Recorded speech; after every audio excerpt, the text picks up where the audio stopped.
Welcome back to the Change Physician podcast. I am Dr. Melissa Cady, joined by my co-host, Dr. Kevin Cuccaro, and we're joined by our special guest, Dr. Joe Pecoraro. Did I say that correct? Oh, perfect. Okay, awesome. Well, we really want to start out with your story as knowing that you've been a physician, but started as a vascular surgeon. There's a lot of things that have transpired that we heard through a lovely lady, Dr. Linda Cox, but we like to start in the pre-med days. And what was your real vision, or what was the reason you went into medical school? Well, let's back up even further to like grade school, which is really where I got my vision to become a surgeon was. I came from a family of physicians in that my father was an orthodontist. I had uncles who were dentists and were primary care doctors. In those days, that's all they had way back when. I'm the youngest of 6 children. My 3 older brothers, 2 of whom are chiropractors and one's a plastic surgeon. So we're kind of a science lineage in a sense. And so I was always interested in science, was always interested in helping people. And then when I was in, I guess about 7 years old, my mother went in for a procedure and had an anesthetic complication. It was actually in the pre-pulse oximetry days. So the oxygen apparently was not turned on, and she suffered an anoxic encephalopathy and was in a chronic vegetative state for 7 years. Wow. During that time, of course, I'm 7 to 14 years old, and it's kind of a confusing time of why this type of thing would happen. But at the same time, I was grounded in my science, and that kind of also reinforced to me that there were issues in medicine and that good physicians were important.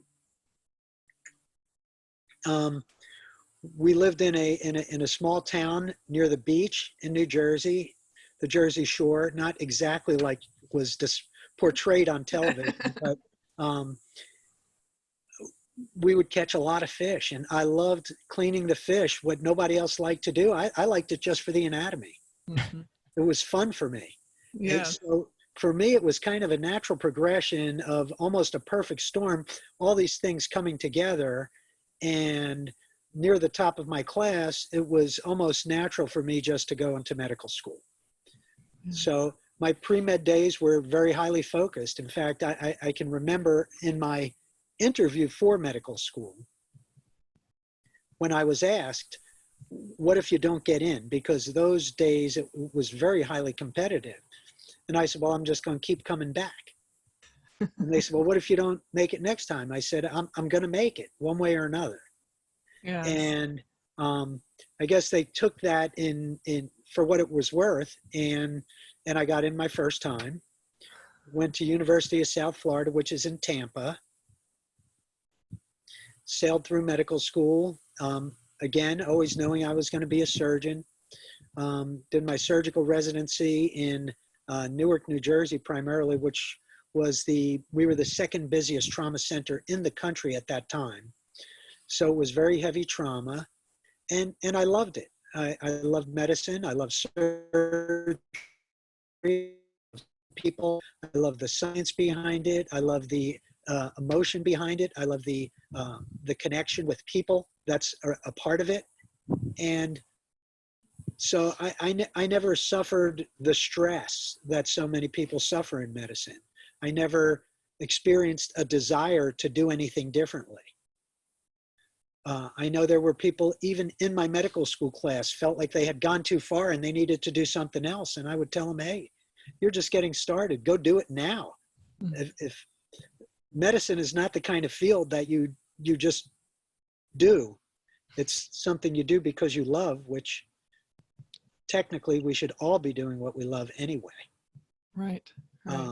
Which kind of will come back to later, the concept of changing direction in life is not tragic, but losing passion is.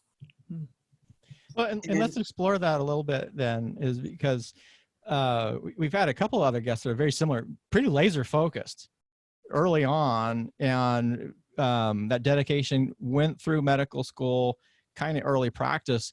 So where did that conflict occur then, where maybe traditional medical practice or just the way things were going for you as a surgeon in your surgical practice, where you said maybe something isn't quite right here?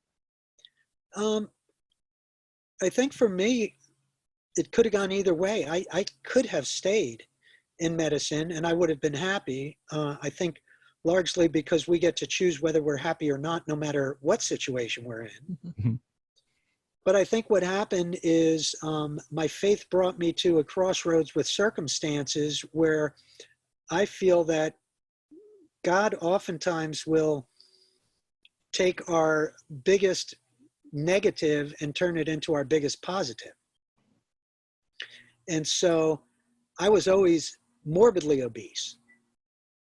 And a friend of mine had shared with me a program where at 5'5" and 300 pounds, I knew I needed to do something.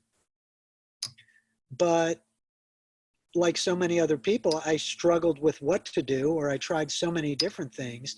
And when my friend shared with me this program, and I lost 128 pounds in 8 months, naturally people started to ask questions.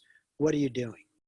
And it didn't take long for me to realize that I was not going to look a gift horse in the mouth, because traditional medicine and surgery as we know it was sort of in the vortex of negativity and going down the drain as we knew it. And one of the reasons why I think a lot of our generation, or at least my generation, went into medicine was because of the autonomy of having your own practice, owning your own business. And as we know, that started to dwindle consistently. It wasn't super rapid, but it was consistent. And when I saw an industry that was able to still do what I always wanted to do, which is help people from a scientific standpoint, do something of value for them. And at the same time, knowing that if you find the solution to a big problem, you can generate quite a bit of income. That's exactly what happened. We started helping people get healthy. So I started to see that there was while running parallel, they were also kind of in diverging directions, treating illness after it happened, which is what we do in medicine, and helping people create health in their lives. Because, for instance, people oftentimes diet to lose weight because they think that's the end point, when in fact, losing weight in order to create health becomes the beginning point. And so I don't feel like I really left what my calling had always been, which was to help people and to help them be healthier. It's just in a slightly different way that I'm doing it. And I'm doing it more upstream than surgery. Surgery still interests me tremendously from the, just what you're doing. It's interesting. It's rewarding to see immediate gratification when you remove an appendix and someone's better the next day or a few hours later. By the same token, have one come and see you, wow, I feel better than I did when I was in college, or even another extreme, for the first time in years, I can touch my toes together because my thighs aren't so big. Or to see diabetics come off their insulin and come off their medication. Hypertensives come off their medication, instead of having a physician just tell them, well, you keep going the way you're going, we're going to have to increase your medicine, without offering solutions. Yeah, I'm curious, when you're in these potentially diverging paths that you discuss, where or what was the thought or decision, or at what point did you decide, I'm not going to do, and from my understanding, not do surgery at all, as much as you love it. And I mean, you obviously had extreme passion, and you have an innate curiosity that started really, really early. where was it that allowed you to shift? When were you ready to make that shift? Well, I think there were some other things that were happening concurrently. My wife and I and a local infectious disease doctor started a nonprofit organization right around the same time that I got on our program. So while I had done mission trips, medical mission trips in the past, now we had our own organization. And it required a little bit more time. And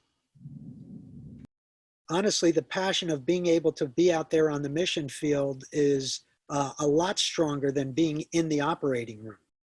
And to be able to control our time, I think, is one of the critical aspects of anyone's life, because we say that you can always invest money and make more money. But with time, you can never generate more time. Our time is sort of a fixed hourglass. And we don't know where we stand in that, in the full sand at the top. And so we really need to make the best of it. So I think the impact on the number of lives, it got to the point really where I started to slowly drift out of my practice. In other words, first I stopped working Fridays. Then I stopped working Thursday and Friday. And then it got to the point where our health coaching and business coaching business was generating more income than my surgery practice. And I said, I told my wife, I said, when the time comes where my part-time business has to pay overhead for my full-time business, that's when I'm closing the practice. And that's exactly what happened. That's awesome. Kevin, any? No, I wanted to kind of, again, explore that just a little bit. And this is in no way meant to challenge you in any way, shape, or form, but is more for the audience members out there who may have difficulty with this. Because as physicians, sometimes we get so involved with what we're doing, we're so well trained, and yet I hear so many people think that, well, I don't have qualifications to do anything else. But you went into a program, lost 120 pounds, so you demonstrated results with yourself, and then you decided then to transition into health coaching. And how did you sort of engage through that process? And as a physician, how did you balance that with what do I need to know? Do I have the right credentials? That kind of thing to pursue that. Well, of course, you know, as surgeons, we're not always right, but we're never in doubt.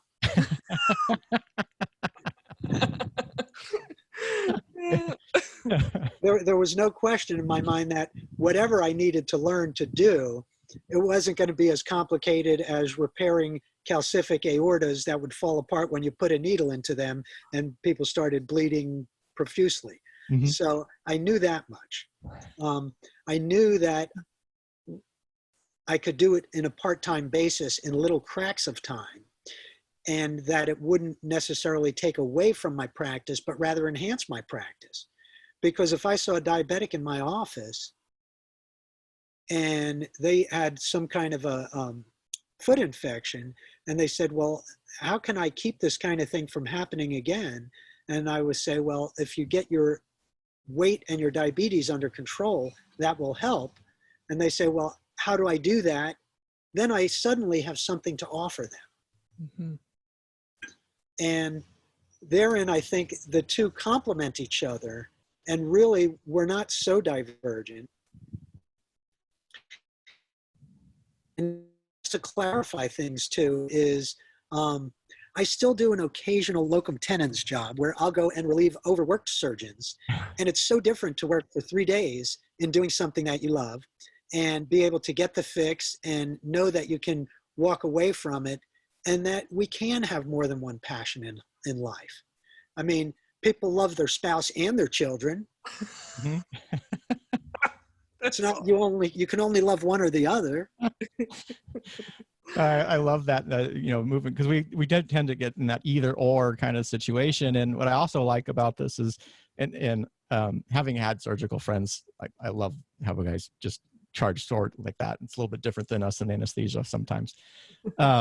Well, plus you guys are always it's always your fault, right? It's always our fault. Yeah, it doesn't matter. We may not have been in the room where it wasn't even our case, but you put out a good point, right? I mean, as physicians, no matter what our background, we've done a lot of training, and we may have learned a specific skill set. So I loved how you're saying is, well, yeah, this was a skill set. It's not surgery, but I can learn this. And so you did, and you went out and learned it, and it seemed to be a strong value added even to your traditional practice, which, because I think that happens quite a bit in medicine as it is we have some of these upstream health problems that our downstream focus doesn't seem to address. And so that coaching, the ability to communicate in an effective way with the client to create change is kind of lacking in most medical practices, I think. Well, it really is, because if you think about it, we wouldn't treat an abscess that way. We wouldn't say, well, okay, let's just, your skin is red, let's just cover it and you'll be fine. What we do is we always maximize it by source control. And we have to control the infection, and then we have to control what goes into the blood, which is feeding or fighting that infection. And I consider this much the same thing. The end result we have, which is the inflammatory state of obesity, we're treating upstream. What we're doing is we're saying, you know what, just like a computer, garbage in, garbage out, you put something good into your body, and your body's going to be at its maximum efficiency, maximum effectiveness, maximum immunologic potential. And so right now, especially, we're looking at this COVID situation, and all of a sudden people are realizing that their health is important. Yeah. And, it's like the emperor who had no clothes, and all of a sudden somebody says, well, look, this is real. And people are like, yeah, I guess I need to do something. Yeah. And it's true. It's been a wake-up call for a lot of people. Yeah. I'm curious, the realization, I guess, what was you were obviously open to this process of helping yourself and losing the weight. What was it you think, what was the turning point in your head that allowed you to be open to actually trying it? And were you surprised by maybe not the fact that you were struggling even as a physician? I think we all, anyone who has a weight problem struggles with it. And the bigger the weight problem, the bigger the struggle. Mm-hmm. Sometimes we even say it's not as much as what they're eating as what's eating them. Yes. And while that's partially true, it's not always true. Sometimes it's just habit. And for me, growing up in an Italian family, that's what it was. It was habit. It was, you ate when you were happy, you ate when you were sad, you ate when people came over, you ate when you were alone. It's part of the culture. And many cultures have that. They just have different types of food that it's their culture. But growing up with that, I think that was really just a habit that was so ingrained, it was hard to break. And, it's been said that the chains of habit are too weak to feel until they're too hard to break. And that's really what it kind of was. And most often it's not until we find something more important in our life to replace that. And when we started doing the mission work, I had a nurse who was a missionary in Guatemala. I said, hey, let's climb the mountain and peek into the volcano. And she turned white as a ghost and said, well, maybe we shouldn't. And I said, well, why not? And she said, well, we had a team here and we were doing that, and guy had a heart attack on the side of the mountain, and we had to carry his body back down and ship him back to the States. And wow. And I knew that was her way of kind of saying, you look like a heart attack waiting to happen. And much in the way that in the story of the Christmas story where it says Mary pondered these things, I pondered that, and that was something that stuck in my head. And then a friend of mine had some bariatric surgery, and he had a great result until he had a delayed complication. And I always somehow knew that redirecting someone's body in a surgical way was not a proper way to treat obesity, in my opinion. Mm-hmm. And I think most people will agree that if behavior doesn't change, there's a high recidivism rate, even with bariatric surgery. Yep. So it was some of those things. And as I was increasing the frequency of my mission trips, I pretty much had a conversation with God, and I said, you know, I don't mind at all dying for my faith, but I really don't want to die because I've got this love affair with food, and I don't want to be in a developing nation somewhere and something happened to me. And he said to me, well, that's why I sent Ron to you. Now, Ron was my health coach, and Ron had come every month for 8 months. And he said, oh, I got this great program for you. I think it'd be great. You could use it with your patients. And I kept telling him, listen, I've been losing weight my entire life. I just gain it back after I lose it. I know what to do. So after God told me that, I called Ron up and I said, listen, I'm ready to start. And he said, well, okay, we'll order it. It'll probably be in by the end of the week. I said, overnight it, because I'm ready right now. And it was as simple as that, is when a person is ready, Yeah. when they have that preparedness and the opportunity is already there, and you're willing to take that leap of faith and to know how important that was for me to do my missionary travel. That was much more important than my relationship with food. Yeah. And so it was at that point, I think, that the shift became very easy. There was no struggle at all for me, at all. Yeah. And how important do you think that support? I'm sorry, Kevin, go ahead. No, I was going to ask the question of that, because sometimes there's we have to be prepared, but in the same way, if the path that we're following is optimized in some way, shape, or form, because what you had said before is you had lost and gained weight, lost and gained weight, and lost and gained weight. This time you have been more prepared, maybe mentally. There was that choice that you made to be engaged. But in the same token, was there something different about how you did that? You started your weight loss or health journey in that moment, as compared, other than just the mindset shift? Was there something about the path that you were following that seemed to align and make that easier for you?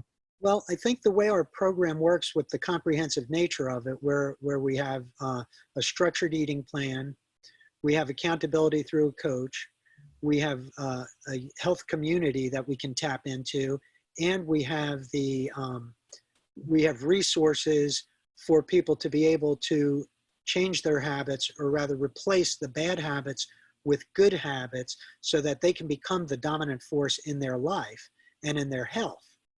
And I think because it's also an easy program to follow, and because results can be dramatic early on even, that it was a number of forces that all seemed to align in such a way that everything worked out beautifully. And of course, it's not just me. We see this happen with the majority of our clients. When they're ready and they get started, they're ready. In fact, just last night, one of my coaches was telling me, when my 2-year-old was born, since then I'm 130 pounds lighter, which is the weight of a adult human. And if you think about that, what your body's doing, the organs are doing the work of 2 people. Mm-hmm. Yeah. And if you were to say that we have, to get a little bit philosophical here, let's say we only have a certain number of ticks on our heart that are kind of set from the time we're born. If I can take my resting heart rate from 80 to 60, what I've just done is I've basically gotten younger, because I've increased the number of ticks I have by 25%. Yeah. The sand in the hourglass, to return to the analogy that was used earlier. It's falling out slower now. Yeah, right. Yeah. So, I mean, it sounds like, I mean, obviously it's a comprehensive approach, but for you, did it seem like your decision to full speed ahead, you are a determined individual, was all that was necessary once you made your decision? Or you think that accountability and community were an essential component for sustainability? I think for me, getting there would have happened either way because I was determined and I was focused. I think staying there and keeping the weight off and maintaining energy balance definitely was augmented by the system, because anyone who's had a weight problem and lost weight in the past knows that kind of the stress starts when you start to approach the weight that you're trying to reach, because you always wonder what's going to happen. Because if you go back to doing what you did before, what's going to happen is you're going to gain the weight back. And by the same token, you can't continue to do what you did to lose the weight, because then you'll eventually keep shrinking. So to be able to have that intermediary state, the habits that you learn to be able to stop and challenge what it is that you do with that to maintain energy balance, I think is important.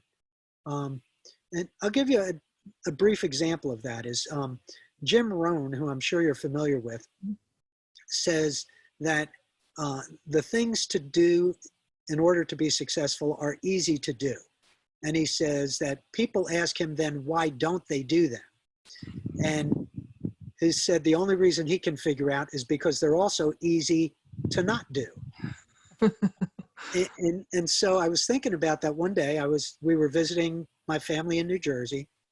I was driving past an Italian bakery, and the thought occurred to me, it would be very easy to just pull in, grab myself either a cannoli or something like that, or maybe some tiramisu and a cappuccino. And then I realized that it actually would be easier to not pull in and to just keep going.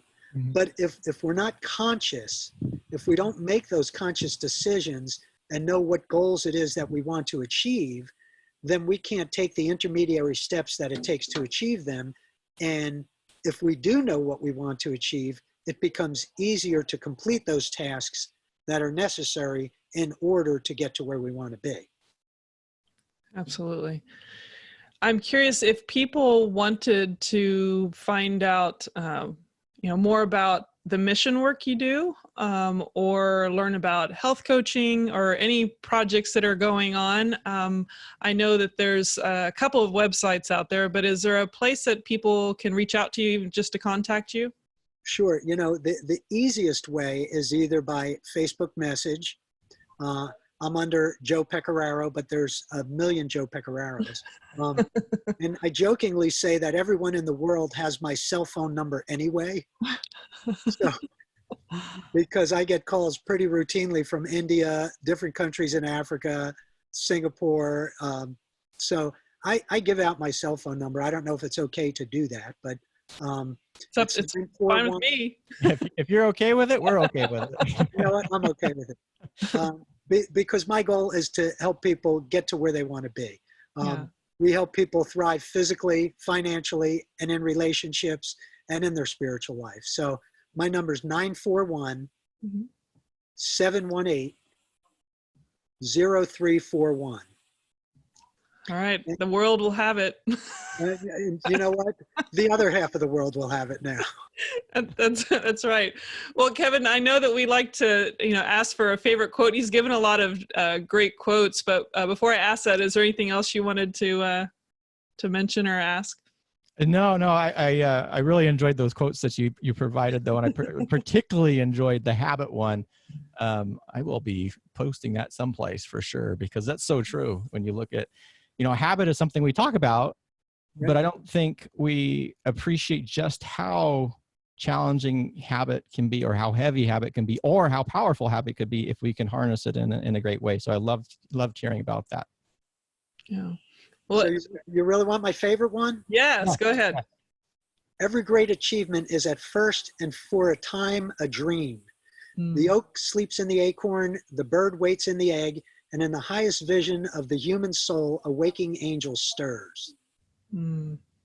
That's wonderful. Thanks for sharing that. Yeah. I actually haven't heard that one. Oh, I think Richard Allen or James Allen, the guy who wrote, he wrote Acres of Diamonds, I think, also. Okay. Well, there we got another book recommendation, Kevin. Another book recommendation. Yeah.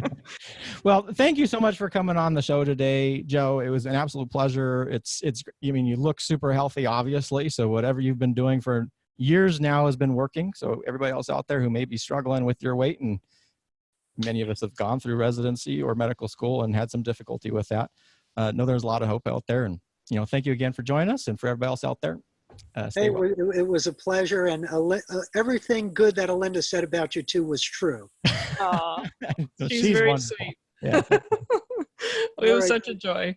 Take care. God bless you both. And if either of you have interest in coming on a mission trip too, let me give the website for the ministry. Sure. Which is, www.heartsafire. That's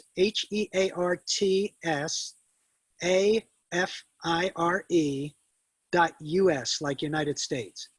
It's on your shirt. We'll have it on YouTube, this thing. There you go. There you go. Hearts of Fire. And our hospital in Kenya is almost done. So we'll be, we'll hopefully have the grand opening there early in 2021. Awesome. Well, congratulations. Yeah. All right. Thanks. Bless you both. And thanks for having me. You're welcome. Bye.